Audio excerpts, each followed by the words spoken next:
Citing horrific wildfires and coming sea level rise, insurers are refusing to write policies in certain parts of California. Record heat in the Arctic and Greenland is causing alarming rates of melting ice, and scientists fear global warming is starting to accelerate. And the San Diego City Council takes controversial actions to ease the crisis in affordable housing. I'm Mark Sauer. The KPBS Roundtable starts now.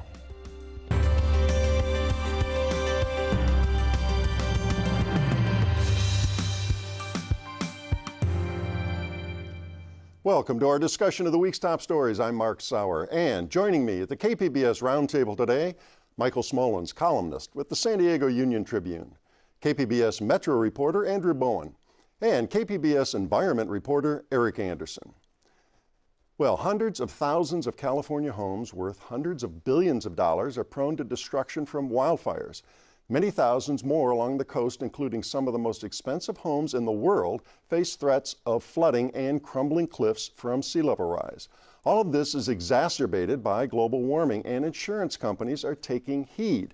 And Michael, you had a column this week. Start with the fire zones here. Insurers are reeling $20 billion in fire losses last year, California alone, refusing to insure now certain parts of the state. Well, Mark, to take a quick step back first, I think what we're going to see in the not too distant future is that actually the insurance industry is going to be dictating where development occurs in California and elsewhere, more so than government. Because as you mentioned, that policies are being canceled in certain areas of the state's backcountry, particularly, the high fire zone areas. Those people that are scrambling to get insurance and their rates are going up, and a lot of people are being relegated to getting the insurance of last resort through the state. This is just sort of beginning now, and what's interesting, our insurance companies and the industry at large is starting to look to factor in the climate change effect that could further impact insurance rates.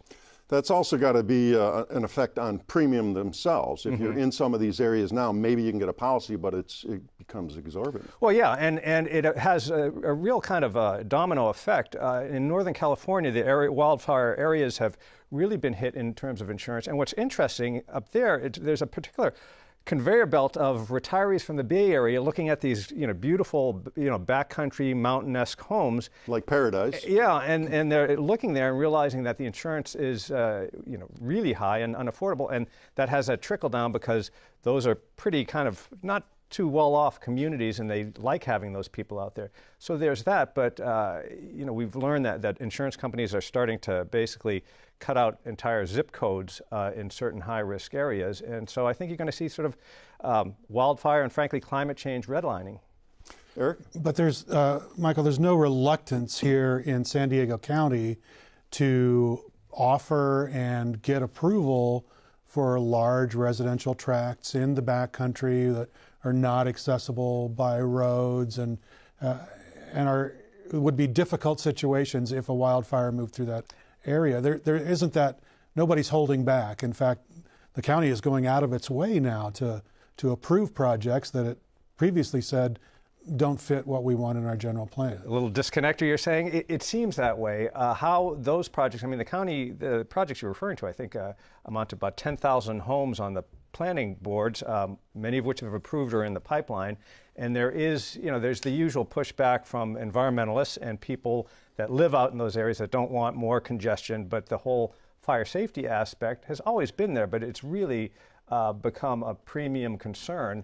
And yeah, it'll be interesting to see as they build these homes, and as we're seeing the insurance industry react to homes already in high-risk fire zones, what happens there, and does that affect the marketability of these houses if they do move forward? So we're probably going to see some really interesting changes and some real interesting dynamics on these developments and whether they all ultimately go forward. Now, you reported also in that column, the California Insurance Commissioner working with the United Nations regarding the state's climate risks going forward. What's that about? Well, if you're calling in the United Nations, there's a problem, you'd think.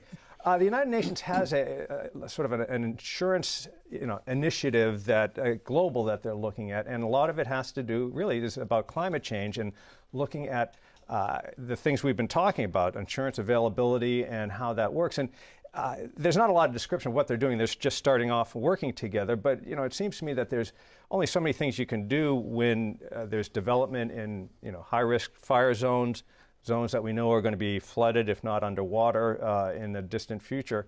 And that's some sort of build defenses, shelter in place, move, or reverse climate change, which of course is the difficult thing because the greatest country in the world, the United States, is not, the administration just doesn't seem to think that's really happening. Yeah, climate denial is just extraordinary, starting with Trump and his administration down. Speaking of the UN, he just named a new ambassador yesterday who's a, Fox News personality and another climate change denier. So, Eric?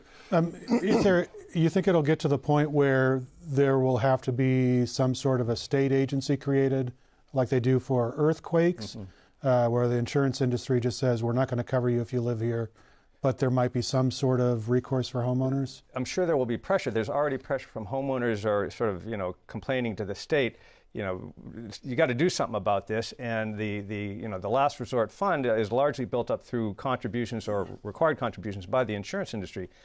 But if this goes down the path that it seems to be going, that there's going to be such pressure to have some kind of insurance, and then is that going to be a taxpayer liability? And are taxpayers going to want to subsidize people that are building in known areas that are subject to great risk of disaster? Yeah, I wonder, as climate change gets worse and worse and these wildfires get more frequent and more destructive, are we going to, at some point as a society, reach a point where we say, if a community burns down, we can't rebuild there, we can't allow it, even if folks were living there before, because, we've seen it happen there again and again. And you also mentioned, retirees moving out from the Bay Area to the backcountry. I mean, the Bay Area, we know, is exorbitantly expensive, and this really does, I think, tie into the debate about affordable housing in our state, because if we're not creating places for those folks to live and to age in place, then perhaps moving to these dangerous areas is the only option for them. But how are we going to house them if they're not able to? If we're not able to build the housing where they want to stay? And get insurance. Yeah. Well, you mentioned that will they just not let people move or live to certain places? Like I said, is government, as we've known, and I think in what you'll be talking about, it's a very difficult thing to do in terms of dictating where development happens. And like I said, maybe the insurance company will be a big factor in that in the future. It's interesting because the industry is now looking at, for the first time really, for wildfires. Last year's wildfires, the Camp Fire, the major insurance company, I forget the big one in Germany, but it's the largest in the company, assessed a great deal of the damage, or a significant amount of damage to climate change, that it made it more intense. The same outfit back in the 2012 Superstorm Sandy estimated that about 30% of the damage really was a result of a more intense storm made by climate change. So that's just starting to happen now, and you're just going to see it more and more. And there's already a battle between the state and insurance companies about whether they can factor in climate change in their premiums. Do you think it'll be a case where they have like climate change riders on your policies? Well, who knows? But like I said, I think the insurance industry wants to move in that direction. The state's resisting, understandably, because they're sort of like, okay, well, insurance has always been based on history, more or less. There are certain future risks, but they worry about certain models not coming forth and people paying for disasters that might not happen. But that's sort of what insurance is. Well, and we're going to get in a moment into rising sea levels here, which is coming very fast, and that's another issue besides the wildfires, of course, the coastal impacts there. Yeah, it's more of a slow-moving one, like most people react to climate change. I mean, the wildfires are here, and they always have been. The question about more intense and more frequency, as Andrew mentioned. More damage. But we've seen maps. We know what is going to be affected. To the degree it will be affected depends on just how bad climate change gets. But for instance, Del Mar, we know those beautiful, expensive homes right on the beach are going to be impacted. What do they do there? Do they try to build defenses or somehow move them out, which people don't like that idea at all. All right. Well, let's shift gears here and we'll see just how alarming it is. Let's move now to global dynamics at work in our changing climate. Alarming news this week about record heat causing rapid ice melt in the planet's coldest regions. And Eric, let's start with what researchers from Scripps Institution of Oceanography, what are they finding in the Arctic? Well, what they did, a group of researchers, Ian Eisenman among them, looked at how fast the Arctic ice cap is melting. That's the ice that's in the water at the North Pole. And, it swells and shrinks every year with the seasons. But there's been a trend since 2012 where when it grows back, it doesn't grow back as large. And when it shrinks to a smaller degree. And so the trend line has been that, there's been less and less ice floating around the North Pole. And what the researchers were looking at and what they were interested in finding out was whether or not, what kind of an impact is that going to have on our climate. And they determined that, losing that ice cap means that the planet's not able to reflect heat back out into space. It doesn't, hit the Earth and then bounce back. And replacing it with dark ocean water, which actually absorbs that heat, it changes the dynamic. And they kind of extrapolated over what they had seen over the last couple of years, last couple of decades, and looked forward a little bit. And they said, look, if the entire polar ice cap goes away, if there's no ice up there because the environment becomes too warm, then that could speed our rush to critical climate change mileposts, like 1.6 degree increase in average planet temperature, Celsius. which would be dramatic, or the 2 degree mark, which is what the Paris Climate Accords are designed to keep us from reaching. Right. They think that could happen up to 25 years faster, which the first question I had when they told me that was like, well, when is it going to happen now? And that question is kind of like an accordion. We're not quite sure because people still have the ability to interact, and we could still have an impact on what happens. But they think if all that ice goes away, we reach these critical mileposts that are dangerous for our planet 25 years faster than we otherwise would. Now, Greenland's a different story because you have this enormous ice sheet in Greenland, but you mentioned the ice up in the polar regions is already in the water. But if Greenland melts, I mean, we're talking about the disaster worldwide. Well, it's a couple of things there. Right, you're right. You're absolutely right. The ice in the water around the North Pole, it's already in the water, so it's not going to affect sea level rise. If it totally melts, yeah. there's no change in sea level. The ice in Greenland is on land, so if it melts, it goes into the ocean. It could, if all of it melts, push up sea levels 23 feet. And you think about that along our coast, that's a pretty dramatic mark. The Antarctic has another 100 or 20 feet or so. If all that ice melts at the southern pole, we're going to see dramatic increases in sea level rise. But what's happening now in Greenland is something that actually happened back in 2012, which was the conditions around Greenland are so warm now that the ice in the center of Greenland is melting. Last happened in 2012. The surface everywhere is melting. Right, the first surface everywhere is melting, but it's happening on the interior, which is rare. It last happened in 2012. Before that, it was the 1800s before that happened. So it's the frequency of these melting events has kind of stepped up, which has a risk for sea level rise. And of course, if you reduce that ice cap on Greenland, you're also reducing the reflectivity there as well. Eric, you Michael? mentioned I think the 1.6 degrees Celsius, being sort of a turning point or a threshold. Some people, I think, 6 degrees would be disastrous. Yeah, 2 degrees is what you're saying. Well, degrees. 1.6 is one that 6 that people degrees look we're at. not There would be habitable on this planet. There would be significant change. The point that I'm getting at is that are a lot of these models sort of the more kind of middle of the road or moderate ones that we don't hear so much about, the more catastrophic ones, which of course might not happen, but they But certainly could. Well, certainly the fact that things seem to be speeding up beyond what was projected, are those going to more drastic models going to be taken into account more or more publicized? Well, I think what you realize is whenever you're doing a scientific model and trying to predict something, you have to have a range of outcomes, a range of potential outcomes.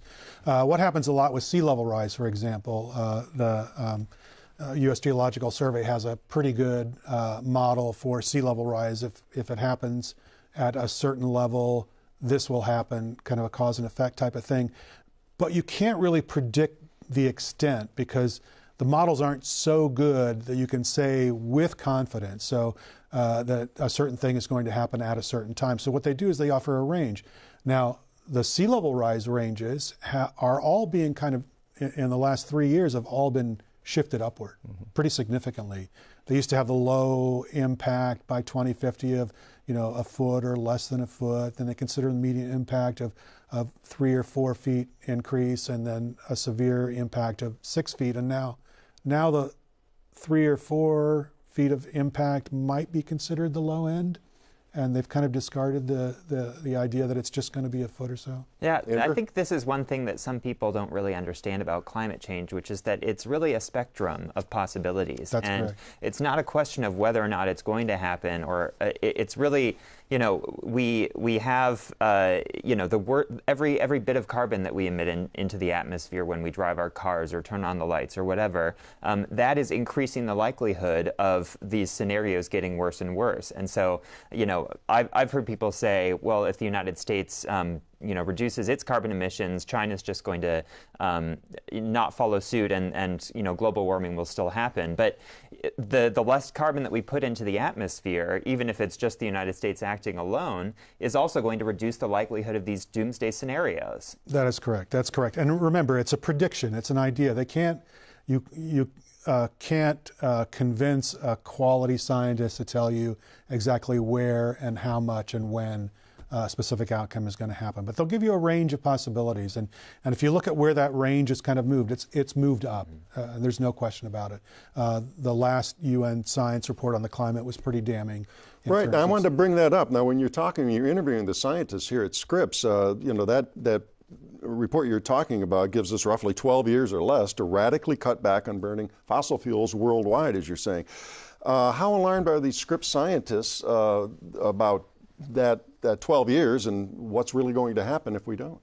I think they're as alarmed as you can be as a scientist. These are rational, educated men who are looking at this issue, men and women who are looking at this issue, who are saying, look, this is not what we expected 5 years ago. Forecasts were too conservative. This was not what we expected, where we expected us to be today. And so our forecasts from 5 years ago are probably not accurate in terms of where we're headed. And there is a window of time where the impacts that we cause need to be reduced if we want to avoid some of these drastic outcomes. Well, a lot more just to say about that on this show, and of course as we're in the election year and a lot of the candidates are weighing in. We're going to move on. The median cost of a home in San Diego neared $600,000 in June. No wonder our housing crisis continues unabated. Moves by the San Diego City Council this week were intended to ease the crisis by providing more affordable housing and thousands more units near future trolley stations.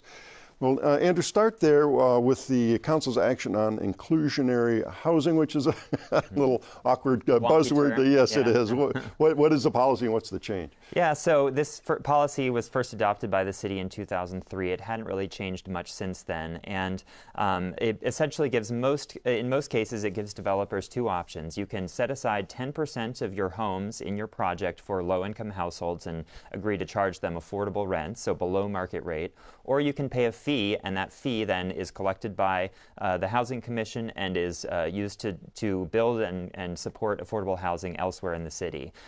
Council President Gomez, when she came in as she was elected council president, she had made clear far earlier than that, actually, that she wanted to take on this policy and change it. Basically make developers pay more of the share of supporting affordable housing. So what her proposal was nearly doubling the fee that developers pay when they don't include those homes in their projects. And when they do include those homes in their projects, they're targeting a lower income group. So that means that the developers will have to charge lower rents to those, and they'll be recovering less, and they'll essentially be offering greater subsidies to affordable housing. Now, the council members that supported this change, what impact do they think this will have on this crisis? Well, the goals are really twofold. That on the one hand, they want more revenue for affordable housing, and that's the reason for the higher fees.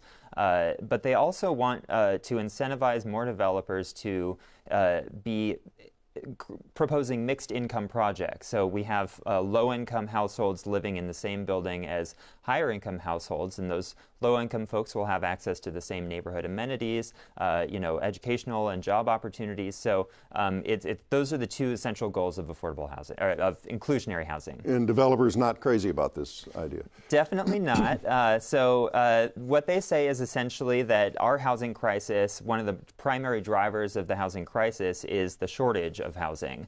You cut the supply and prices go up. So they're saying this essentially adds costs to building housing, and you can't add cost to something and at the same time expect to get more of it. So their fear is essentially that this change will chill the market, and of course if you're not building market rate housing, then you're also not getting those fees that support affordable housing or those affordable units that are included. Essentially, if a housing project never gets built, then you're not getting any market rate or affordable housing. That's their argument. Tight 5-4 vote on the council. The mayor going to maybe veto this? Could they override it and get a 6th vote? Mayor Kevin Faulconer has been pretty quiet on this publicly, at least. If he vetoes it, I wouldn't be surprised. He certainly has a lot of supporters in the building industry. If he doesn't, maybe he struck some deal with the council president. If he does veto it, then someone on the council will have to change their minds. There was one Democrat, the only Democrat who voted against this, Vivian Moreno, and so that's not a huge surprise because she was also supported by the building industry. But something will have to change. They'll have to come up with some other alternative. All right, let's go ahead, Michael. No, I was just going to say it's also interesting whether this all comes to pass. But some people are talking about if it is finally approved, a referendum's possible, or a lawsuit under the Environmental Quality Act. So we'll see. There might be a lot of pressure still on her to change before that second reading or the final reading, and this later, I guess, the fall or September. But the mayor did laud his housing program that got through, but didn't say anything about hers. All right, that sets up nicely our segue into the Rules Committee vote this year, because we're talking about putting something on the ballot, and it's a bond thing. Explain that. Yeah, so the proposal is to ask voters to approve $900 million in bonds that would then go to support construction of new affordable housing or rehabilitation of existing affordable housing. The proponents say it could support about 7,500 homes geared towards veterans, seniors, people with disabilities, low-income households. And they say that this is really the scale of this is what is needed to address the scale of this crisis, especially homelessness. The more people who are unable to live in a home, the more people are going to be forced out onto the streets. And this would cause, I think the story said $72 a year on average for an increase in taxes for property owners. Correct. So the proposal is about $19 per $100,000 of assessed value on your home. So they estimate that's an average of about $6 a month for the average homeowner. Because it would increase property taxes, it needs at least 6 city council members just to get on the approval of 6 council members just to get on the ballot. And then if it does get on the ballot, it would need 2/3 of support from the voters. All right. And speculation on those 2 votes, is that going to happen? The San Diego Housing Federation, which is the primary proponent of this, has done some polling, and they say that they've got more than 70% of the respondents to their poll to say yes, they would support it, even if it does require increasing taxes. Polls can be pretty easy to manipulate by the wording of the questions that you ask people, so it's hard to say how valid that is or whether it would carry through in an actual election. Michael? I have to say it because I say it every time we talk about raising taxes in San Diego, but some downtown leader once said that famously that you can't get a 2/3 vote for free ice cream in San Diego. It still is a very heavy anti-tax mindset here. But, having said that, that is an older mindset, and I think that the depth of the problem of homelessness and housing has changed some views. The polling that Andrew talked about is very impressive. Of course, if you face an opposition campaign, it doesn't take much to bring it down below 2/3. But we've seen other cities, pass this kind of stuff. Right. And didn't it? But on a slightly related note, didn't the city also approve a couple of transit central housing projects that are designed to be both more climate friendly and affordable for? Yeah, segue right into that one for us. Let's move right along. Yeah. So I dubbed this week on Twitter Housing Mageddon because there were so many housing proposals talking that were before the council this week. But so there were 2 site-specific growth plans that the council approved unanimously, both of them this week. One is on the eastern edge of Pacific Beach at Balboa Avenue, where there's going to be a future trolley station. The other one is at Tecolote Road, a couple miles south in the Marine Morena district. So these basically zone for more than 9,000 additional homes beyond what the current rules would allow. And yeah, the goal is essentially to pack more people into these neighborhoods so that more people can live within walking distance of a mass transit station. You mentioned climate change. We know transportation is the largest source of greenhouse gas emissions in our city, in our county, in our state. And so this may be, the experts say, what is required to actually get people out of cars and transition to a more sustainable type of living. And that's a pretty big departure from where the council had gone for years. Yeah, I think that in the time that I've been in San Diego, which isn't all that long, I'll grant, but you have absolutely seen a shift in willingness from the council and absolutely the mayor's office to really push forward these more ambitious plans, increasing density, increasing building heights. I think that's a testament to the scale of this housing crisis that we're in. All right, we are out of time, but we'll look forward to stories going forward. Lots happening on that housing thing, especially with the public weighing in. And that does wrap up another week of stories at the KPBS Roundtable. I'd like to thank my guests, Michael Smolens of the San Diego Union Tribune, Andrew Bowen of KPBS News, and Eric Anderson of KPBS News. Reminder, all the stories we discussed available on our website, kpbs.org. I'm Mark Sauer. Thanks for joining us today, and join us next week on the Roundtable.